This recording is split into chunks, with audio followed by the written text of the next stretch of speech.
হে গাইছ, ৱেলকাম বাই two mini blog.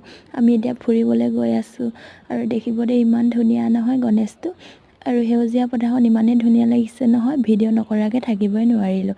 এতিয়া আমি গৈ আছোঁ, মামী, মা, মই, ভণ্টি, পাপা আৰু টিকলি এজনী। আৰু মোক দেখিব দেই, এইটো গণেশ বাবা লৈ আছে হাতত, মই পাছে পাছে গৈ আছোঁ আৰু ভিডিঅ' কৰি কৰি। আৰু এতিয়া পাপাই পানীতে নামি দিলে নহয়। পাপাই কি কৰিছে পাপাইহে জানিব আৰু দেই, মই তাকে বোলো ভিডিঅ' কৰি থৈ দিওঁ। পাপাই নাজানেই মই ভিডিঅ' কৰিছোঁ বুলি, আৰু মই বহি আছোঁ চাই ভিডিঅ' কৰি কৰি চাই আছোঁ। আৰু ট্ৰেইন আহিব নেকি এতিয়া, নাজানো বাৰু ট্ৰেইন কেতিয়া আহে। ঘৰ পালোহি দেই, আৰু পানী খাই ল'লোঁ, যিহেতু ইমান গৰম, পানী নোখোৱাকৈ থাকিবই নোৱাৰোঁ। আৰু টিকলিজনী চাব দেই গাইছ, এইজনী। আৰু এইটো আচাৰ খাই পাইছেনে? এই আচাৰটো মই বৰকৈ সৰুতে খাইছিলোঁ। আৰু এইজনী মোৰ লগৰ, এজনী ভণ্টি হাত চেলেকি খাব এতিয়া। তাকে বোলো ভাল পালে লাইক, কমেণ্ট এণ্ড